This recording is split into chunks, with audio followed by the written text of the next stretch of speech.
Señor, te damos gracias por esta mañana, Señor, te damos gracias porque podemos abrir tu palabra y tenemos libertad de predicar lo que sale en tu palabra, Señor.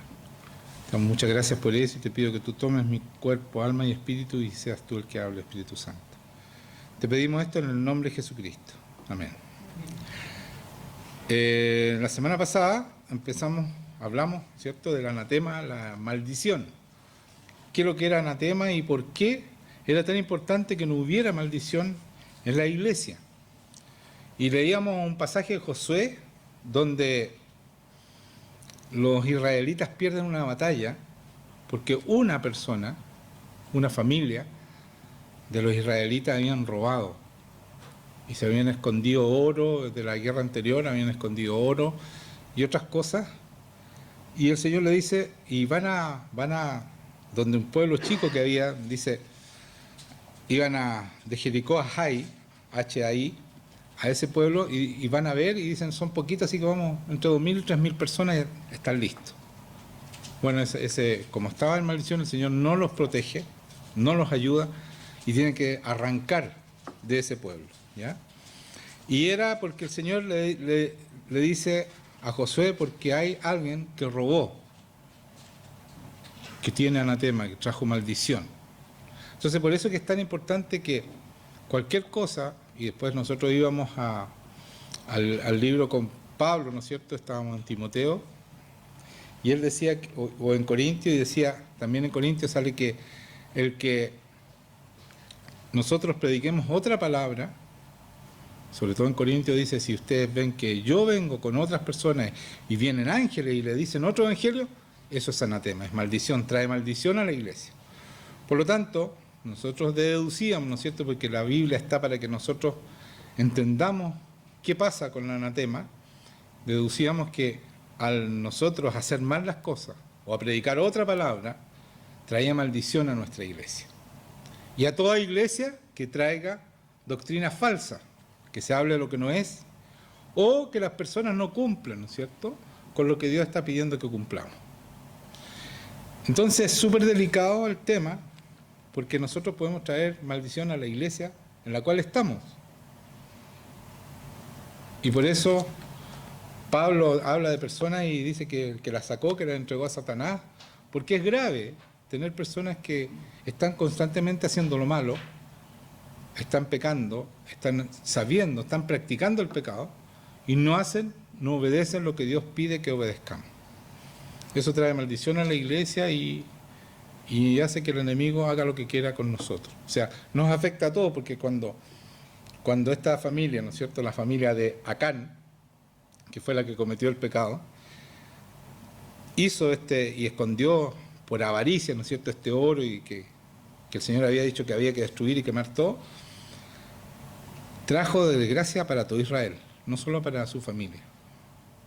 Por lo tanto, como este es un cuerpo, también, si uno de ustedes está siendo desobediente y está haciendo mal las cosas, también nos trae maldición a todos los demás, como cuerpo que son, ¿ya? Entonces, por eso es tan importante, y yo sé que muchos no lo creen, pero así es, porque así dice la palabra, ¿ya? Y podemos ver esa iglesia donde no se predica la doctrina verdadera, cómo están todos destituidos de la gloria de Dios, porque está todo mal en esas iglesias, ¿ya? Sobre todo esas iglesias de la prosperidad que son tan famosas hoy día, que son tan grandes y tan llenas de plata, pero nadie está haciendo lo que dice Dios, porque Dios no habló nunca de sembrar plata y de sembrar esto y sembrar lo otro, sino que cada uno tiene que hacer su ofrenda, su diezmo como corresponde y nada más. Hasta ahí llega el dinero, hasta ahí llega la obligación. Lo demás es resorte de Dios, es espiritual y no es para vivir en este mundo, en los deleites de este mundo. Y yo leía en Josué 7:13, ¿no es cierto? Dice, no podrás hacer frente a tus enemigos. Y esto es subrayado, subrayenlo, 7:13, no podrás hacer, levántate, santifica al pueblo y di, santificaos para mañana, porque Jehová, el Dios de Israel, dice así, anatema hay en medio de ti, Israel. Era una sola familia, le dice Israel, en ustedes hay maldición. No podrás hacer frente a tus enemigos. Entonces, ese es lo más importante. Si nosotros tenemos maldición, No podemos con el enemigo. ¿Y quién es nuestro enemigo? Satanás. Y Satanás hace y toma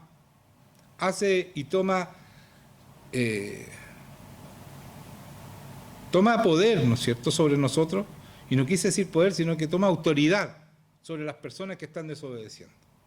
Entonces, cuando nosotros vemos que todo va mal y que está pasando cosas que no corresponden, es porque nosotros estamos dando autoridad, porque estamos haciendo que haya maldición en nuestra familia y nuestra familia, toda la iglesia, ¿ya?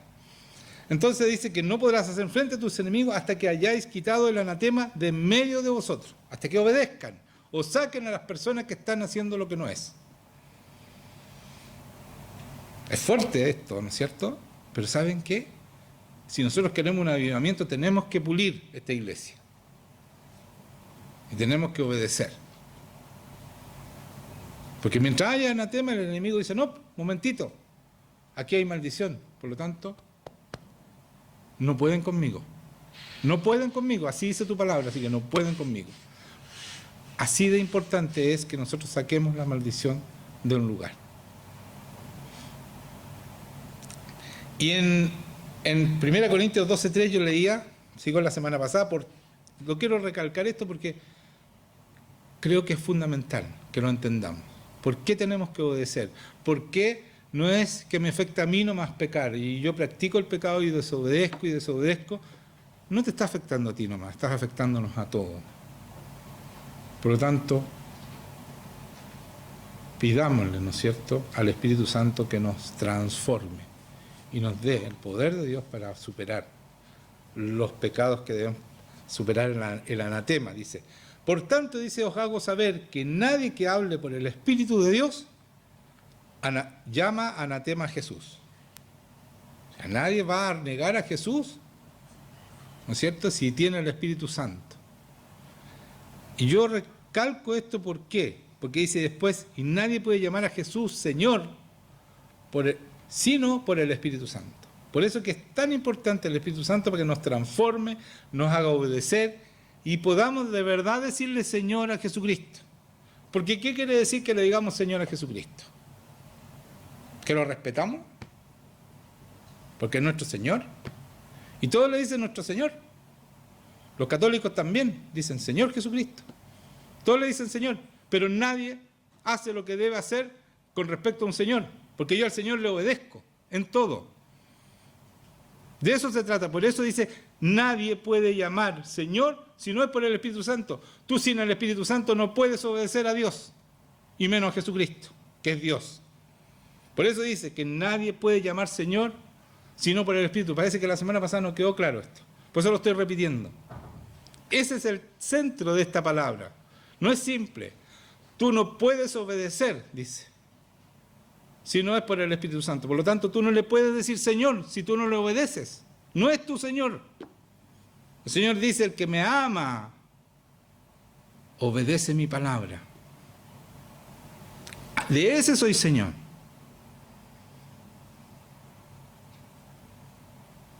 Sigamos. ¿Quedó claro? Quedó claro.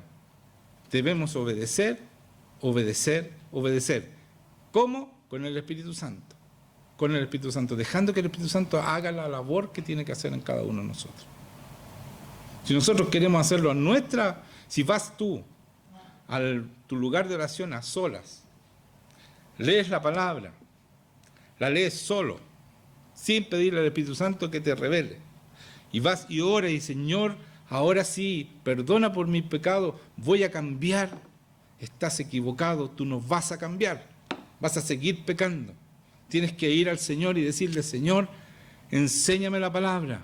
Leí al principio que el Espíritu Santo nos lleva a toda verdad, nos enseña la verdad. Tienes que entender que tú no puedes sin el Señor. Nada, no puedes hacer nada. Jesucristo dice, sin mí nada pueden hacer. Entiendan eso. No hagan las cosas solos. No pueden con el enemigo ustedes. Entonces yo voy a la oración, voy a leer la palabra y la leo todos los días. Este es un alimento diario, es el pan de vida. Si tú no comes todos los días este pan, estás flaco, estás débil y el enemigo va a hacer lo que quiere contigo también. Entonces yo leo la palabra con el Espíritu Santo para alimentarme, porque si no es pan, sino que voy a leer por encima. Para alimentarme la leo con el Espíritu Santo para entenderla. Y después voy al Señor y le digo, Señor, transfórmame, no quiero pecar más.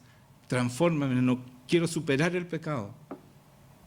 Haz la obra en mí para llegar a ser lo que yo, para lo cual tú me escogiste, para lo cual tú me llamaste por nombre, como cantábamos hace poco en una canción. Porque Él nos escoge. Desde antes de la fundación del mundo dice que nos escoge para hacer una obra con nosotros. Señor, danos entendimiento, porque es tan importante esta palabra. Y vamos a ir a 1 Timoteo, voy a leer del 6, capítulo 6, del 3 al 19, de un viaje, con un intervalo, ¿no es cierto? Voy a hacer un intervalo entre medio. Pero vamos a leer Timoteo, porque este libro de Timoteo, el primero y el segundo, es cuando Pablo le está diciendo a su discípulo, a su hijo espiritual, cómo debe ser para tener una iglesia sana, y qué debe hacer, y qué tiene que decir, y cómo tiene que actuar. Entonces algo práctico para cada uno de nosotros, para entender cómo debemos ser una iglesia. Así que vamos a 1 Timoteo 6, del 3 al 19 voy a empezar, voy a leer, ¿ya?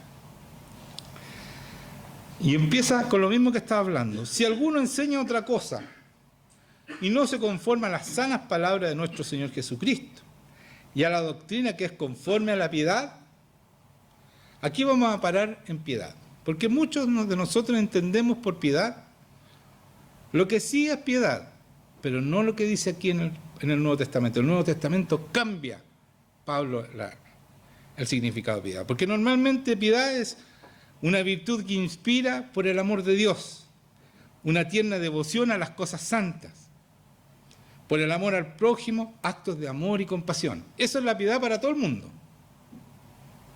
¿no es cierto? Pero tiene otro significado, y es el significado en el Nuevo Testamento, cuando habla Pablo de piedad, está diciendo otra cosa. Dice, escuchen, miren lo que dice, si alguno enseña otra cosa y no se conforma a las sanas palabras de nuestro Señor Jesucristo y a la doctrina que es conforme a la piedad. La piedad es la doctrina cristiana puesta en acción de vida. Eso está hablando de la piedad. Entonces la doctrina que es conforme a la piedad, ¿en qué? Es que nosotros debemos ser cristianos y hacer y vivir la palabra, el Evangelio. De eso está hablando cuando habla de piedad, para que entiendan bien. Porque uno sigue con el significado anterior y no entiende lo que está diciendo Pablo cuando habla de piedad. Está diciendo, voy a volver a repetir, la piedad es la doctrina cristiana puesta en acción. Como hacía Jesucristo, Él vivía la palabra. Él vivía y nos dejó un ejemplo de vida, de cómo vivir la palabra.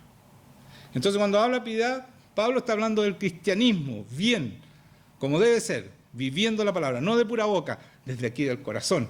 Es la transformación que hablaba Natalia, no de los hechos, que era por la letra, ¿no es cierto?, por la ley, sino del corazón.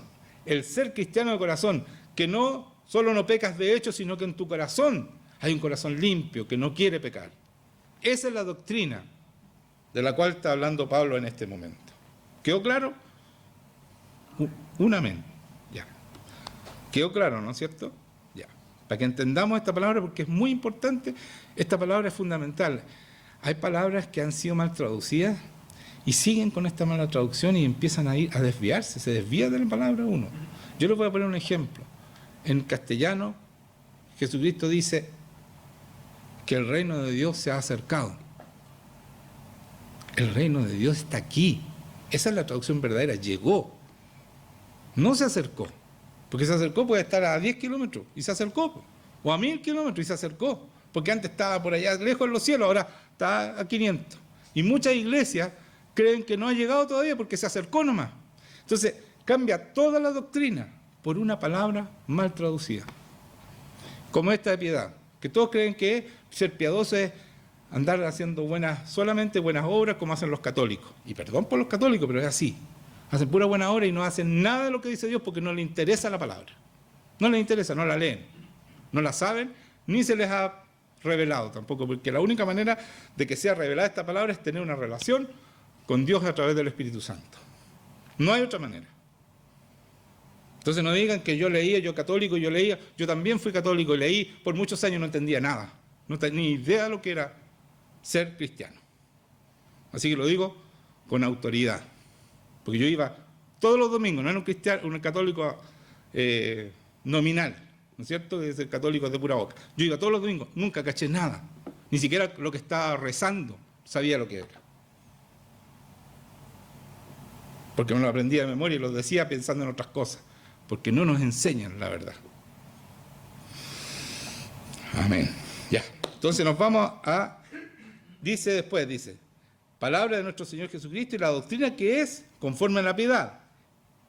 El que no sigue eso, ¿no es cierto? El que enseña otra cosa y no se conforma a las sanas palabras de nuestro Señor Jesucristo, ese está envanecido, voy al 4, nada sabe y delira acerca de cuestiones y contiendas de palabras, de las cuales nacen envidias, pleitos, blasfemias, malas sospechas, disputas, necias, de hombres corruptos, de entendimiento y privados de la verdad. Mire todo lo que pasa por desviarse un poquito de una doctrina, de no vivir el cristianismo como debe ser. Mire todo lo que les pasa. Dice que están envanecidos porque ellos saben la palabra, pero no saben nada, porque la sabiduría está aquí en el corazón. Y cuando tú tienes un corazón sabio y conoces a Dios, no tienes de qué envanecerte. Porque todo viene del Señor. Cuando tú entiendes quién es Dios y que todo lo que tú tienes bueno viene del Señor, ¿de qué te vas a envanecer? ¿De qué puedes envanecerte? Por eso ellos están envanecidos. Nada saben, porque nada saben. No conocen a Dios, por eso, si no, no estarían envanecidos. Y deliran acerca de cuestiones y contiendas de palabra, ¿cierto? Se hacen los sabios y dicen filosofías y salen por acá con el... Nada saben. Son contiendas de palabras de las cuales nacen envidias, pleitos, blasfemia, o sea, decir cosas que no corresponden de Dios. Blasfemar es insultar a Dios diciendo faltas de doctrina, malas sospechas, disputas necias de hombres corruptos de entendimiento, privados de la verdad. No tienen nada que ver con el Evangelio. ¿Y qué dice aquí? Que toman la piedad como fuente de ganancia, apártate de tales. Entonces cuando uno empieza y se da cuenta de lo que es esto y no entiende nada, la única manera de ganar algo es ganar algo aquí en el mundo. Entonces empiezan a robar a la gente, empiezan a mentirle y empiezan, como dice aquí, toman la piedad como fuente de ganancia, toman el cristianismo como fuente de ganancia y empiezan a engañar a la gente y a sacarle la plata del bolsillo, que se la sacan del bolsillo. Ahí está, escrito hace casi 2000 años, un poquito más, o menos, un poquito menos de 2000 años, la doctrina de la prosperidad, escrita por Pablo a Timoteo. Dice, no hagas eso porque vas a caer en la prosperidad. ¿Cuántas iglesias hoy día están perdidos en esa doctrina? Y saben lo triste de todo esto, de la doctrina de la prosperidad, que si tú quieres tener plata, es verdad que pasa eso, porque Satanás les da plata, les da dinero. Si están llenos, uno no puede negar, están llenos de dinero esos pastores. Tienen jet, tienen iglesias millonarias, están llenos de plata, pero se van a ir al infierno. ¿Dónde van a estar la vida eterna? Si ese es el problema. Entonces ellos creen que están bendecidos, porque ya se envanecieron y ya no saben nada y ya no tienen nada que ver con la verdad, ya se perdieron. Ya no son capaces de volver porque el enemigo los tomó, los esclavizó y Dios los soltó. Sigan en su envanecimiento. Si no están buscando a Dios, están buscando el dinero y el mundo y no la vida eterna. Dice que toman la piedad como fuente de ganancia. Apártate de los tales, aléjense de esa gente, aléjense, huyan de la teología de la prosperidad, huyan, dice aquí, apártate de tales. Pero gran ganancia es la piedad, o sea, el cristianismo acompañado de contentamiento. Vivamos esto, pero contentos. No porque tenemos dinero, sino que porque tenemos la verdad y vivimos con un Dios todopoderoso. Mira lo que dice el 7. Porque nada hemos traído a este mundo. Esto es una frase muy conocida. Y sin duda nada podremos sacar. Lo único que tenemos y que vamos a sacar de este mundo es una alma y un cuerpo y un corazón absolutamente transformados por el Espíritu Santo, igual a la imagen y semejanza de Jesucristo, con la gloria de Jesucristo. Y lo único que nos podemos llevar y mostrarle al Señor son nuestros frutos, que son los hijos nuestros que van a conocer al Señor, porque son responsabilidad nuestra, y los hijos espirituales como es Timoteo de Pablo. Eso es lo único que vamos a llevar al cielo y que vamos a poder presentar. Lo económico, todo lo demás, nada, cero. Cero. Te vas a poner el traje que te pongan cuando el Señor te llame. Ni siquiera vas a escoger tu traje. Puedes dejar escrito que te pongan tal traje, pero si no quieren ponértelo, no te lo van a poner y nunca te vas a enterar, porque el muerto nada sabe. Así dice la palabra, nada sabe. A lo mejor no te ponen nada para abajo y nadie va a saber nada. Ni tú tampoco te vas a enterar. Entonces nosotros muchos queremos un cajón de esta manera. Da lo mismo, nada sabe. Lo importante es qué conseguiste, si conseguiste la vida eterna, si viviste en el reino aquí, en el reino de Dios, y conseguiste la vida eterna y te puedes ir sabiendo que tú vas a dormir y en un segundo vas a estar en presencia de Dios. Esa es la gracia. Para eso vinimos a este mundo. Así que dice en el 8, así que teniendo sustento y abrigo, estemos contentos con esto. ¿Para qué queremos más? Si tenemos sustento y abrigo, ¿qué más queremos? ¿Por qué trabajamos y nos matamos? ¿Para qué? ¿Para qué? Si nos vamos a ir al infierno. Porque no hemos hecho lo que tenemos que hacer. Porque los que quieren, mire lo que dice aquí el 9, por favor escúchenlo. Porque este mundo está perdido en esto.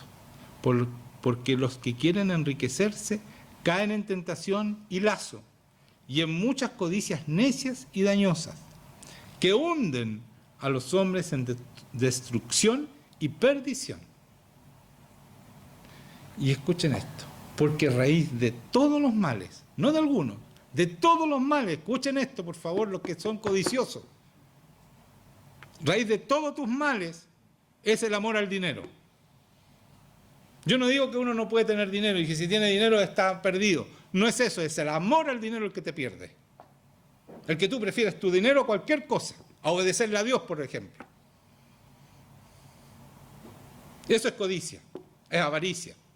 Y eso trae maldición, no solo a tu casa, a la iglesia. Dice, por raíz de todos los males el amor al dinero, el cual codiciando algunos se extraviaron de la fe. Tú no puedes seguir con fe al Señor si tú amas al dinero más que al Señor. Te extravías de la fe, te pierdes, definitivamente. Y fueron traspasados de muchos dolores. Lo pasas pésimo cuando tú amas el dinero. Entonces, por eso el mundo está como está. Miren, por favor, miren afuera. Cómo la gente está dejando botados a sus hijos. Por comer más, por alimentarse más, por ser todos guatones, porque en eso estamos, este es el país más obeso, con niños más obesos, lo único que le damos es comida a nuestros hijos, no le damos amor, no le damos enseñanza, no le enseñamos a nada, más que le damos, los tenemos llenos de comida. Y trabajamos todo el día para juntar autos, casas, todas las porquerías, no sé para qué, porque se van a morir, no se van a llevar ni uno. Entonces el mundo está absolutamente desviado y ya no es más un mundo que Dios se puede agradar. Por eso que el Señor dice, ustedes no son del mundo. Así que si tú tienes amor al dinero, sal de ahí, huye de ahí, de la codicia.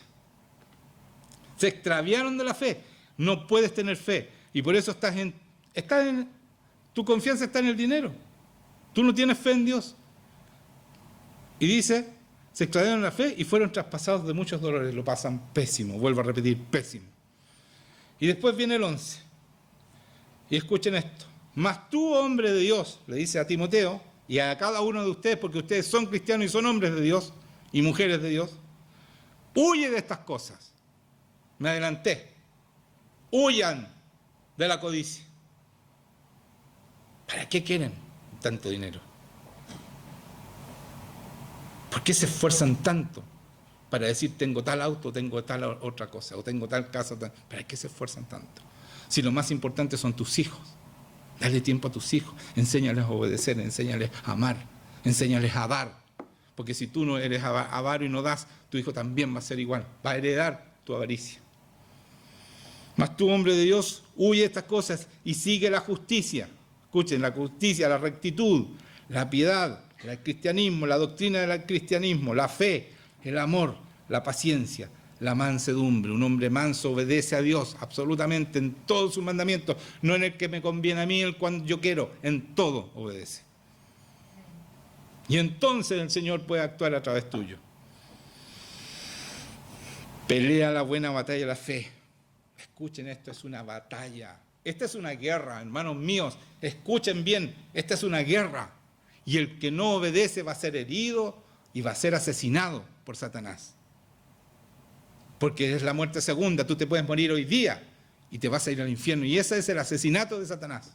Por eso peleen la buena batalla. Él dice claramente, Pablo entendía, esta es una guerra. Es una guerra cuando tú eres de verdad, sigues la doctrina en la piedad, el cristianismo verdadero, vives la palabra, estás en una guerra. Cuando no, estás perdido, eres preso del enemigo y no tienes ninguna posibilidad. Pero cuando tú eres un cristiano de verdad, estás en una guerra y tienes toda la posibilidad de ganar porque este es un ejército vencedor. Porque Jesucristo ya venció, ya ganó esta guerra. Nosotros vamos a pelear las batallas y dice, la buena batalla de la fe, porque la guerra está ganada. Entonces nosotros vamos a batallar para tener una fe, pero vamos a pelear con las armas de ¿quién? ¿Las nuestras? ¿Con tu plata vas a arreglar las cosas? Con el Señor. Porque dice claramente, porque aún que andamos en la carne, aunque tenemos un cuerpo de carne, no militamos según la carne. Nuestro ejército no es según esta carne, ni es según la plata que tenemos, la plata que no tenemos o lo que somos, sino que militamos porque las armas de nuestra milicia, de nuestro ejército, no son carnales, sino poderosas en Dios. Poderosas en Dios. Ahí somos poderosos. ¿Quieren ser cristianos? Es con esas armas. Si no, están perdidos. Se van a ir todos al infierno. Y yo también, si yo no uso estas armas. Uy, que he hablado harto del infierno, los nuevos deben estar espantados. Es la verdad, hermanos míos, y es mi obligación decírselo. Jesucristo es el que más habla del infierno, y no es por falta de amor, fue el que dio la vida para que no nos fuéramos al infierno. Pero es el que más, si ustedes leen la Biblia, el que más habla del infierno es Jesucristo. ¿Estará mintiendo Jesucristo? ¿Es mentiroso Jesucristo? ¿O usted cree que esto lo escribió un hombre? Un hombre no puede escribir un libro tan sabio como este. Imposible que un hombre pueda escribir lo que escribió. Que tenga tantos secretos guardados, que tiene toda la sabiduría de Dios. Imposible que hombre. Hay que ser muy ingenuo para creer que hombre escribió esta Biblia. Entonces, porque las armas de nuestra milicia, de este ejército, ¿no es cierto?, no son carnales, sino poderosas en Dios para la destrucción de fortalezas. El enemigo te va poniendo fortalezas dentro tuyo para que tú no creas en Dios, para que tú no puedas orar, para que tú no puedas leer la palabra, para que tú no creas en el Espíritu Santo. Para que tú no conozcas a Dios. Dice, derribando argumentos y toda altivez que se levanta contra el conocimiento de Dios. Esas son las fortalezas y altiveces que se levantan en ti para que tú no puedas conocer a Dios. Entonces nosotros tenemos armas, el Espíritu Santo, que nos hace conocer a Dios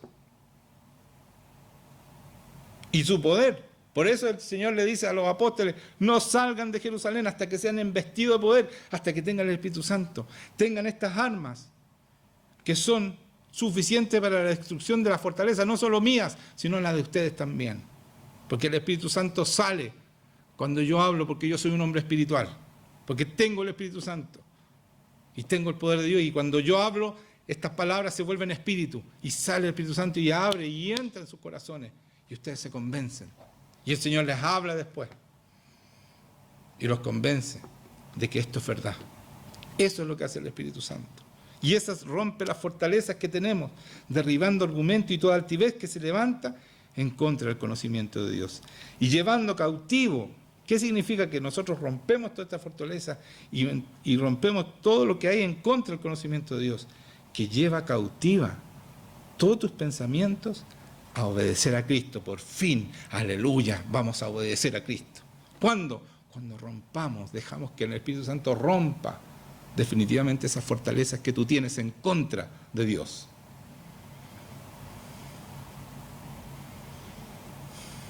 Es un buen punto, ¿no? ¿Cierto? Es así, es así.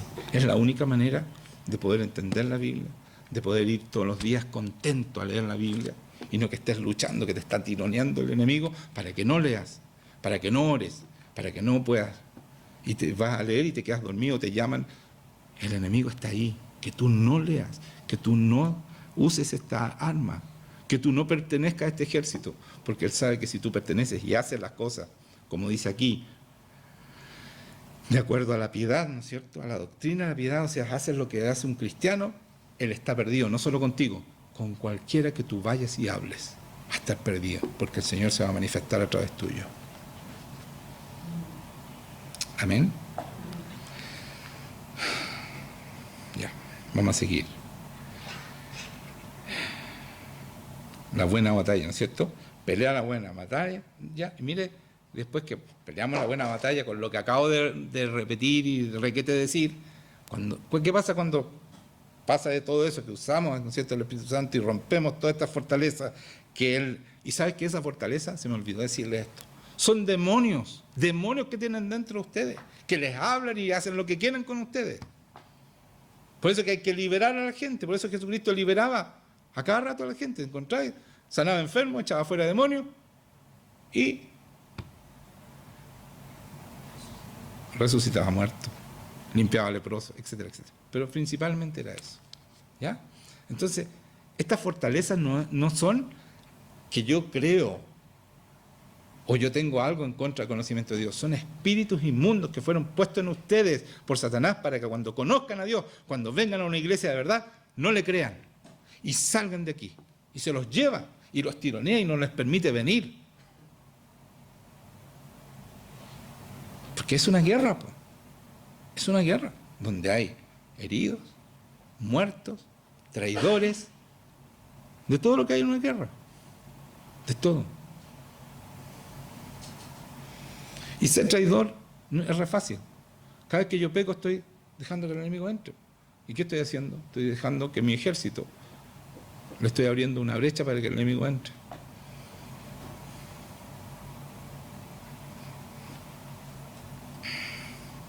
Por eso que es tan importante. Entonces después dice, después de la fe, ¿no es cierto?, la batalla de la fe, echa mano de la vida eterna. O sea, no perdamos. Y por eso digo, se van a ir al infierno. ¿Por qué? Porque Él es más benigno que yo. Dice, ¿saben? No les dice que sean al infierno, pero no pierdan de vista la vida eterna. Echen mano a la vida eterna. O sea, piensen, ustedes van a tener vida eterna si hacen lo que yo estoy diciendo. Eso le está diciendo Timoteo. Vida eterna con el Señor para siempre. Y para eso fuimos llamados. A la cual asimismo fuiste llamado. Pucha, digo todo lo que viene. Habiendo hecho la buena profesión delante de muchos testigos. ¿Saben? ¿Ustedes captan qué es lo que es la buena profesión? Mira lo que dice. A la cual asimismo fuiste llamado habiendo hecho la buena profesión delante de muchos testigos. ¿Cuál es la buena profesión? Yo les voy a leer en 2 Corintios 10, del 3 al 5, ahí sale la buena profesión. Dice, porque aunque andamos en la carne... No, perdón, no es ese, ya lo leí. Es de Juan, es mejor en Juan 18, del 33 al 37. Ahí dice la buena profesión. Dice, entonces Pilato volvió a entrar en el pretorio y llamó a Jesús y le dijo, ¿eres tú el rey de los judíos? Jesús le respondió, ¿dices tú esto por ti mismo o te lo han dicho otros de mí? Pilato le respondió, ¿soy yo acaso judío? Tu nación y los principales sacerdotes te han entregado a mí. ¿Qué has hecho? Respondió Jesús, mi reino no es de este mundo. Si mi reino fuera de este mundo, mis servidores pelearían para que yo no fuera entregado a los judíos. Pero mi reino no es de aquí. Le dijo entonces Pilato, y aquí viene lo bueno. Escucha. ¿Luego eres tú rey? Respondió Jesús. Tú dices que yo soy rey. Yo para esto he nacido. Esta es la buena profesión. Escucha, ¿para qué nació Jesucristo? Y para esto he venido al mundo, para dar testimonio a la verdad. Todo aquel que es de la verdad, oye mi voz. El vivir la verdad, esta verdad, el Evangelio, el vivir esto, día a día, es vivir la buena profesión. De eso está hablando Pablo cuando le dice a Timoteo, te mando delante de Dios, no, dice, fuiste llamado habiendo hecho la buena profesión delante de muchos testigos. Esa es la buena profesión, vivir la verdad, vivir, hacer la palabra vida. Te mando delante de Dios, que da vida a todas las cosas, y de Jesucristo, que dio testimonio de la buena profesión. Ahí fue donde dio testimonio de la buena profesión delante de Poncio Pilato. Se lo acabo de leer. Aquí dice, ¿ve? Jesucristo dio, por eso no se lo leí antes, para que cachen que yo cacho. ¿O no?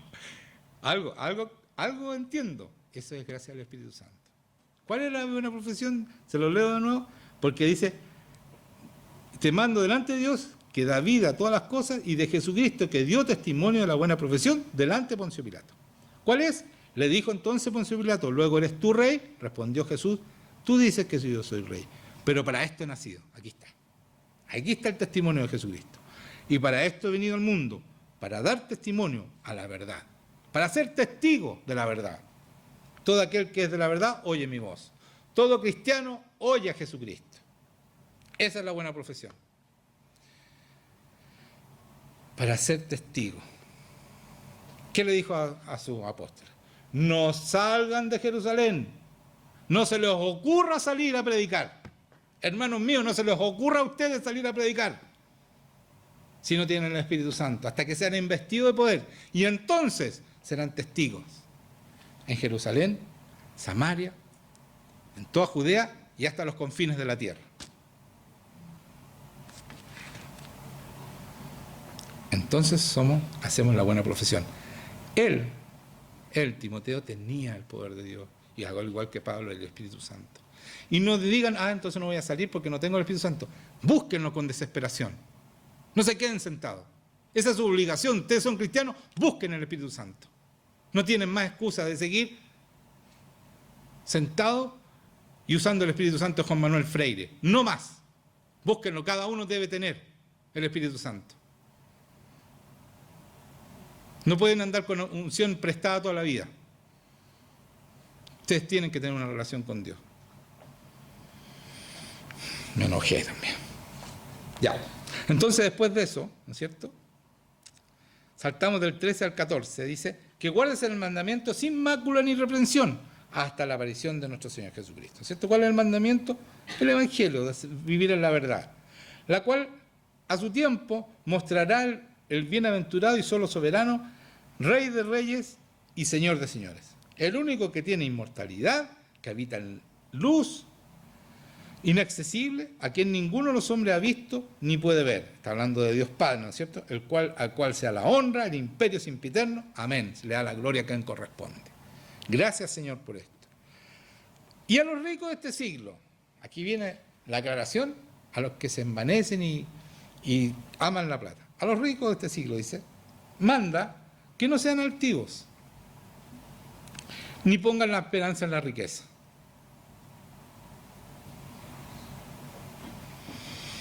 Las cuales son inciertas. No hay certeza. Tú pones la esperanza en la riqueza, te vas a morir, porque tarde o temprano esas riquezas no van a estar.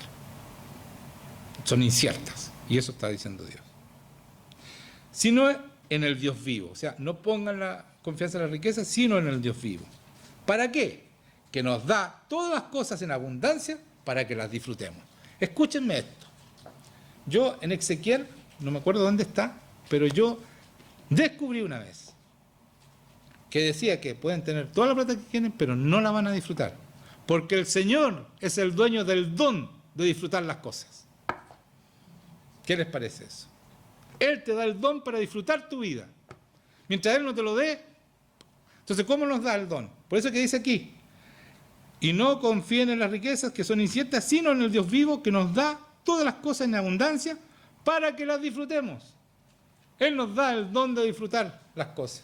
Entonces, ustedes trabajan y tienen mucha plata y todo lo demás y no disfrutan, es porque están haciendo lo malo. Puedes tener poquito y estar contento. Por eso decía, pero gran ganancia hay en la piedad con contentamiento. Porque ahí uno disfruta, porque está haciendo la verdad, está viviendo la verdad y está contento. Hay gran ganancia ahí. Está hablando espiritual. Pero esa es la verdad, porque vivimos contentos cuando, con poco o con mucho, como decía Pablo, yo soy feliz. He aprendido a vivir con poco o mucho, porque mi vida es la vida eterna. Tengo los ojos puestos en la vida eterna. Lo del mundo para mí es basura, decía.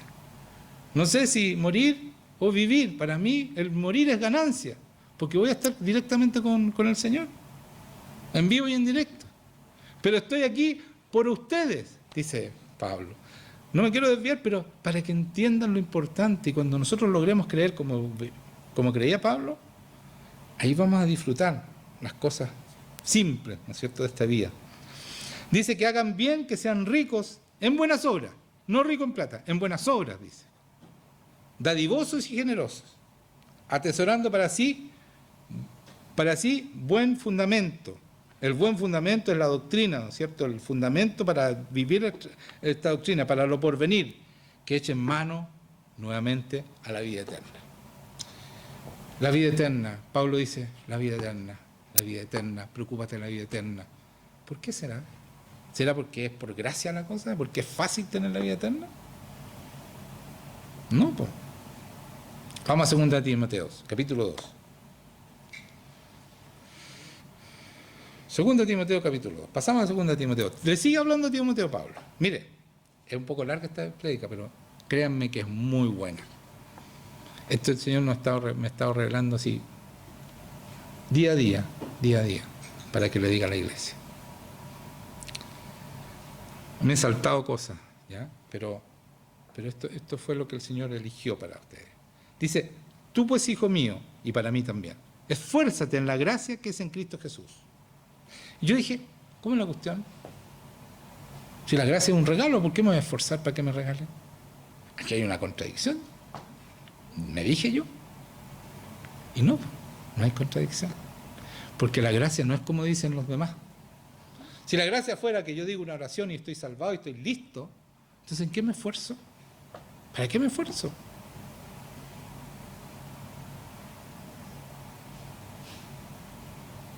Bueno, esa es tarea para la casa. Traten de averiguar por qué. No, yo te voy a explicar. Entonces, dice, lo que has oído de mí ante muchos testigos, esto encarga a hombres fieles que sean idóneos para enseñar también a otros. Entonces, ¿qué está hablando aquí? De preparar a personas para enseñar lo que él fue enseñado por Pablo, porque él es discípulo de Pablo. Entonces, esfuérzate en la gracia es hacer todo lo que Dios dice que debemos hacer. Primero, el recibir a Jesucristo y vivir en este cristianismo, vivir esta palabra. Eso es esforzarnos. Dejar que el Espíritu Santo, es por gracia, porque sin el Espíritu Santo no podemos. ¿Me entiendes? Es gracia. Es un regalo que nos da el Espíritu Santo poder vencer el pecado, poder hacer las cosas de acuerdo a lo que Dios dice y poder cumplir esta palabra. Es un regalo. Pero nos debemos esforzar. ¿En qué? En hacerlo. Ir al Señor todos los días, leer la palabra con el Espíritu Santo para entenderla, ir y enseñarle a otros lo que el Señor nos dice. Eso es esforzarse en la gracia. ¿Sí o no? ¿O estoy equivocado? Dígame un amén, por lo menos. Están durmiendo. Vamos, amén. Todos. 1, 2, 3. Amén. Amén. Ya, gracias. Dice, lo que has oído de mí ante muchos testigos, esto encarga a hombres fieles que sean idóneos para enseñar también a otros. Tú pues sufre penalidades como buen soldado de Jesucristo. Ninguno, mira, sufre penalidades. O sea, no lo va a pasar bien, hermanos míos. Si no, lee Mateo 5, pero después yo lo voy a leer. Pero dice, el que está en el ejército no lo pasa bien. ¿Ustedes han visto una guerra que el militar lo pase bien? Está tratando de sobrevivir todo el tiempo. tratando de hacer lo mejor posible para tener vida. Y nuestra vida es la vida eterna, no aquí. Entonces tenemos que estar todo el tiempo luchando para mantener esta vida eterna y que no nos pesque el mundo y nos desvíe y nos eche al infierno. Tenemos que luchar para eso. Entonces, esforcémonos en esta gracia, porque tenemos que poner los ojos, como decía Pablo, ha dicho 2 veces ya, le ha dicho a sus discípulos, pon los ojos en la vida eterna, preocúpate de la vida eterna, ocúpate, como dice en otra parte, ¿ya? Entonces, ¿están entendiendo? Dice, tú pues sufre penalidad como buen soldado de Jesucristo. O sea, esta es una pelea, y vamos a sufrir, pero somos soldados, ¿no? O el Señor nos dio un espíritu de cobardía. La palabra dice que nos dio un espíritu de valentía, no de cobardía, ¿cierto? Y dice, ninguno que milita se enreda en los negocios de la vida. Ningún militar del ejército de Jesucristo se enreda en el mundo, en los negocios de la vida. ¿Por qué? A fin de agradar a aquel que lo tomó por soldado. A fin de agradar a Jesucristo que te escogió, que dice aquí te lo tomó, pero en el original usa la palabra escoger. Aquí a ti te escogió así. A ver, venga usted. Aquí lo quiero soldado. No es que tú eres soldado, tú decidiste enrolarte en el ejército de Jesucristo. Él nos escoge y Él no se equivoca. ¿Ya? Sabe cuando escoge a un soldado. Mire, y eso es el militar. Después en el siguiente dice, y también el que lucha como atleta, primero era militar, había que sufrir y agradar a quien nos escogió. Después, y también el que lucha como atleta no es coronado, sino lucha legítimamente. O sea, si tú luchas en este ejército, tienes que luchar con las buenas armas que dice aquí. No con venganza, ni con todo lo que lucha el mundo, sino que amar al enemigo, todo lo que dice el Señor que debemos hacer, las estrategias de Dios. Por eso dice que el atleta no es coronado, o sea, no vas a recibir el premio. ¿Cuál es el premio? La vida eterna, ¿no es cierto? Si no luchas legítimamente, rectamente. Y después dice el labrador, se fijan, militar, atleta y labrador, este es el tercero, que participa de los frutos debe trabajar primero. O sea, si tú quieres tener fruto, hay que esforzarse, hay que trabajar. ¿Ya? Acuérdate de Jesucristo, del linaje de David, resucitado de los muertos conforme a mi evangelio. Aquí recuerda, oye, acuérdate que Jesucristo resucitó, pero no está solamente recordando que resucitó Jesucristo, sino que también murió y sufrió por todos nosotros. De eso lo está acordando. O sea, ustedes van a sufrir, pero acuérdense que Jesucristo murió y por eso resucitó. ¿Ya? Él recuerda la parte buena, pero la parte, dice, en el cual sufro penalidades. Él está sufriendo como guerrero y como militar de Dios, hasta prisiones a modo de malhechor, más la palabra de Dios no está presa. O sea, a mí me pueden tener preso, pueden hacer lo que quieran, pero mi palabra no está presa. Yo sigo hablando la palabra de Dios y todos mis discípulos van a seguir hablando la palabra de Dios. Por tanto, todo lo soporto por amor de los escogidos, para que ellos también obtengan la salvación que es en Cristo Jesús con gloria eterna. Y miren, esto para mí fue como un cortocircuito en mi mente, porque él habla de escogidos, pero no sabe quiénes son esos escogidos. Y dice, ¿saben qué? Yo soporto el dolor, las prisiones, lo que me han pegado, todo lo soporto por los escogidos. No los conoce, pero los ama tanto como para dar su vida por ellos. Porque aquí dice claramente, soporto por amor a los escogidos, para que ellos también obtengan la salvación que es en Cristo Jesús con gloria eterna. Para que ellos obtengan la salvación. Todavía no los conoce, todavía no los ha visto.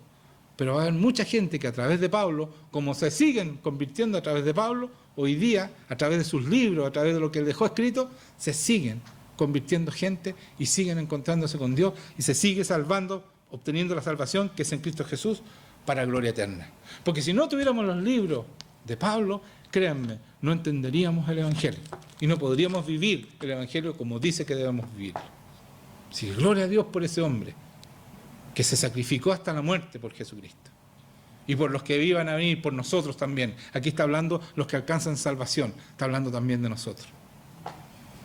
Él nos amó sin saber ni conocernos. así como Cristo nos amó conociéndonos, porque Él nos escogió.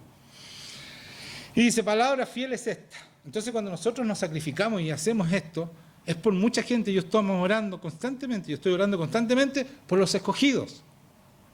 Para cuando yo me encuentre con uno de ellos, yo pueda hablarle y decirle la verdad para que él se salve. Debemos orar por los escogidos. Porque andan por ahí y no saben que son escogidos. Andan en el mundo haciendo cualquier cosa y no saben que son escogidos. Pero necesitan que le prediquemos la palabra y vivamos la palabra para que cuando te encuentres con un escogido, le puedas mostrar el reino de Dios. Que aquí hay un reino donde Él fue escogido y que Él debe vivir en ese reino. Amén, díganme por favor. Entonces después dice, para que tengan gloria eterna, o sea, de nuevo la vida eterna, están hablando de vida eterna. Palabra fiel es esta, dice Pablo. Escuchen, si somos muertos con Él, también viviremos con Él. Si tú mueres con Jesucristo, vas a vivir con Él. ¿Cómo morimos? Morir al mundo, a nuestros intereses, a nuestros gustos, a todo que nos distrae del Señor. Si sufrimos, también reinaremos con Él. ¿Qué les parece eso? Si sufrimos, vamos a reinar con Él. Ya, ¿quieren pasarlo bien? No es así. Sufrimos. ¿Dónde está eso? Bienaventurados sois los que padecen persecución por causa de la justicia. Por causa de tu rectitud te van a perseguir. Bienaventurado eres, dice el Señor. Jesucristo dice esto. En el Sermón del Monte, Mateo 5. Por causa de tu rectitud. Dice, bienaventurados eres los que padecen persecución por causa de la rectitud. Porque de ellos es el reino de los cielos. Ellos van a reinar. Mire, si sufrimos, también reinaremos con Él.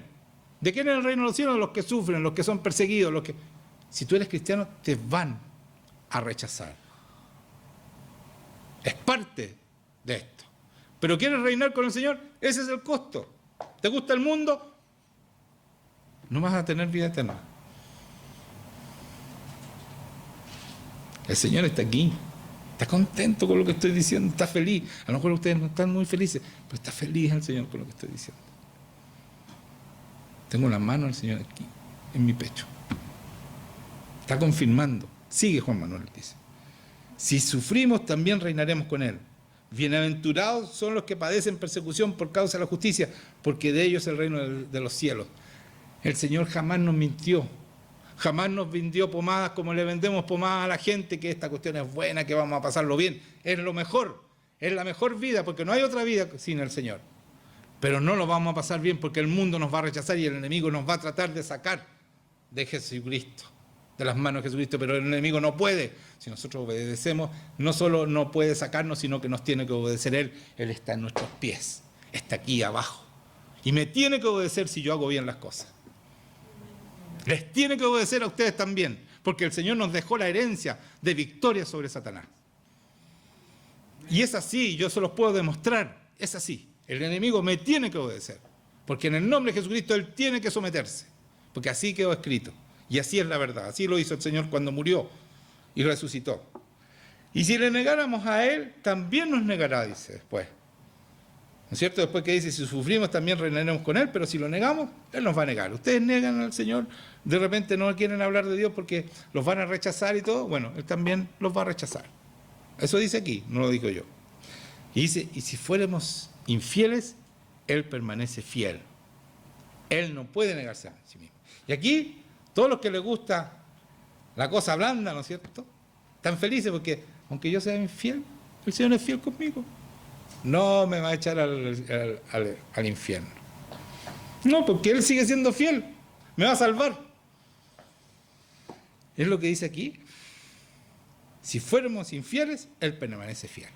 ¿De qué está hablando aquí? Porque así se ha interpretado este pasaje. Dale nomás, si el Señor es fiel y te va a salvar y Él es bueno. No se puede negar a sí mismo. Así que, chipe libre. ¿Será así?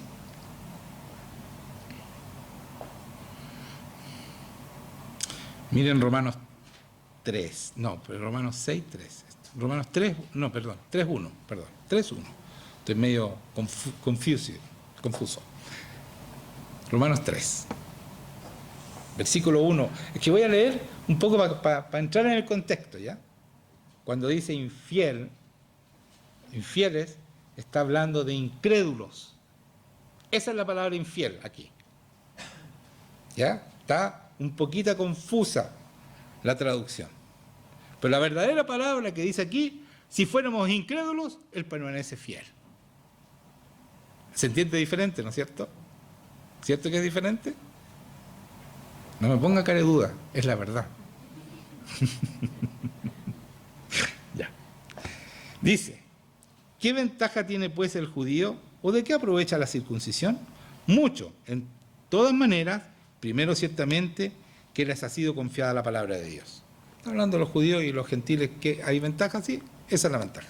Pero miren lo que dice aquí, pues que si alguno de ellos ha sido incrédulos o infiel, ¿su incredulidad habrá hecho nula la fidelidad de Dios? Esa es la fidelidad de Dios.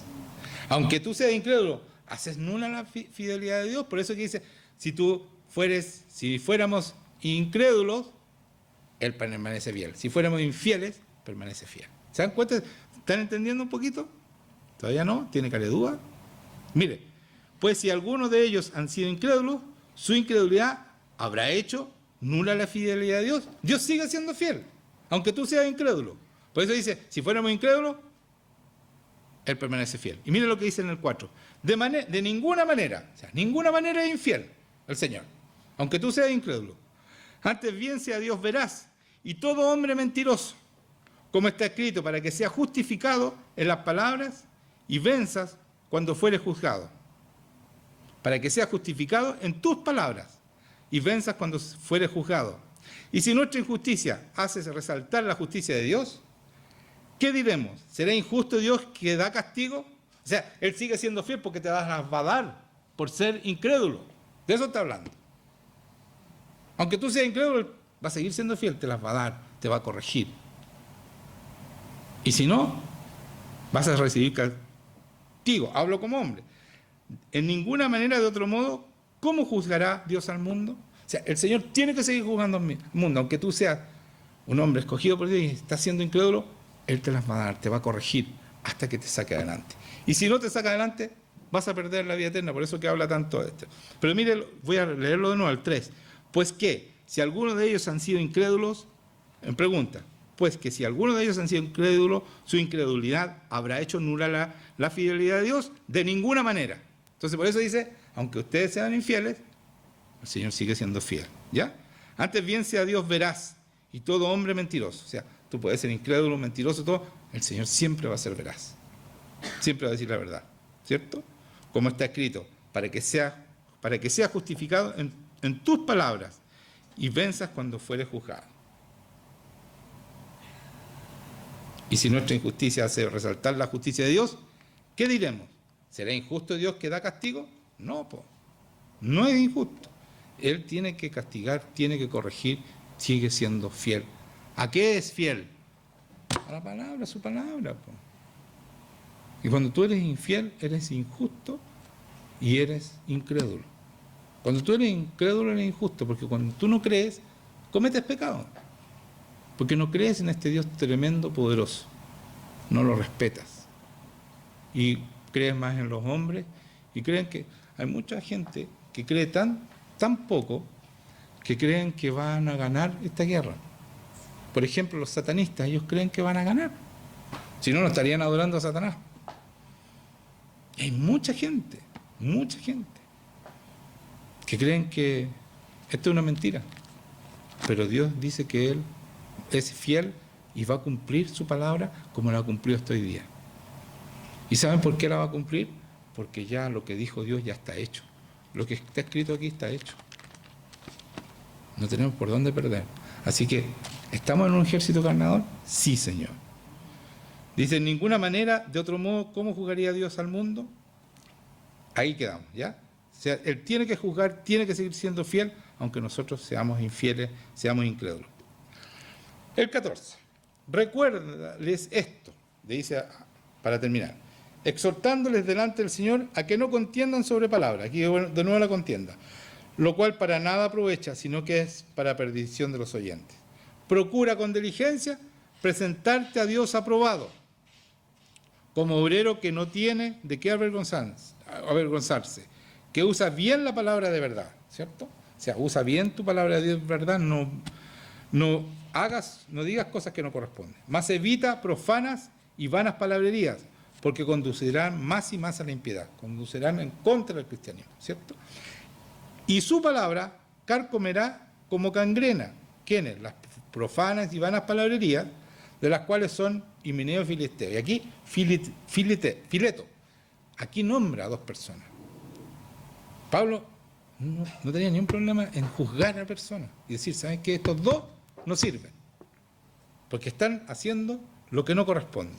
Están haciendo que la palabra sea envenenada, ¿no es cierto? Porque una gangrena, un envenenamiento de la sangre, eso es una gangrena, de las cuales son Himeneo y Filisteo, que se desviaron de la verdad. Mire lo que significa desviarse de la verdad, lo grave que es, diciendo que la resurrección ya se efectuó y trastornan la fe de algunos. Entonces, cuando nosotros decimos cosas que no corresponden, no solo estamos envenenando la sangre de las personas y el corazón de las personas, sino que estamos haciéndolo perder la fe.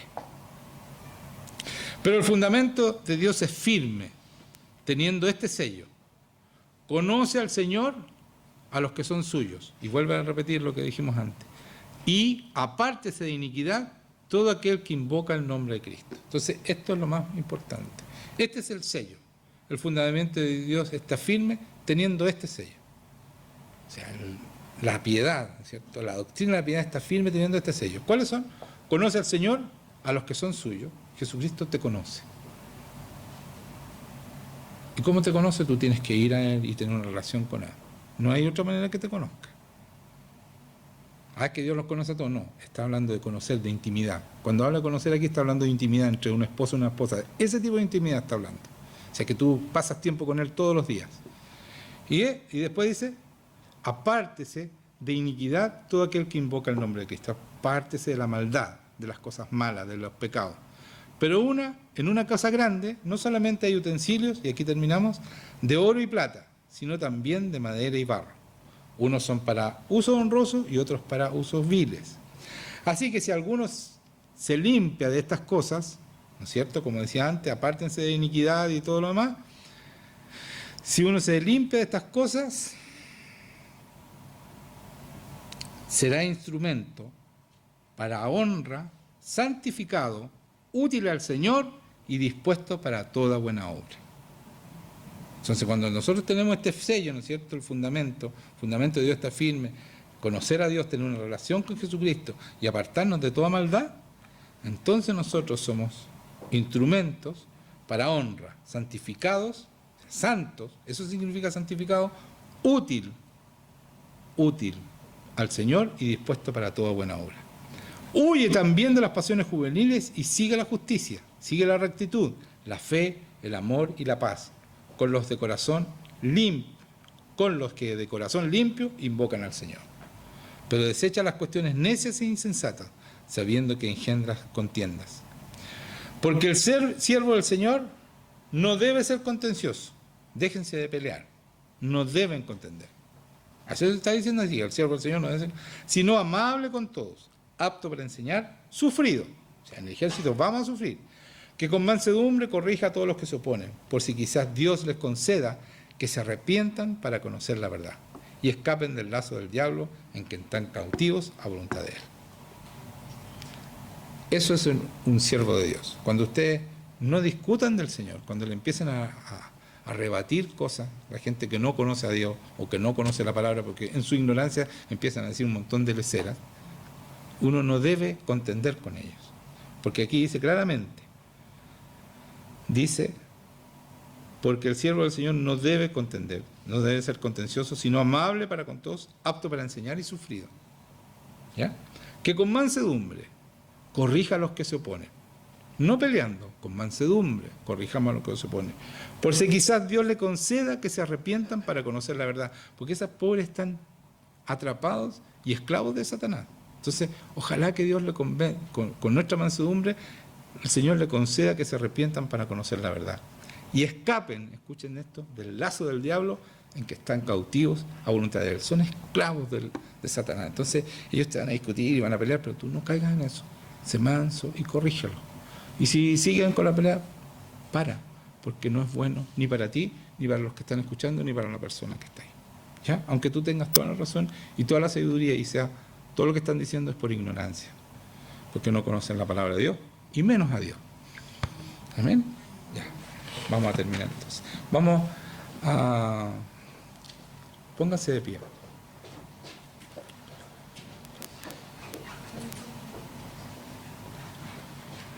Vamos a tomar la Santa Cena. Así que...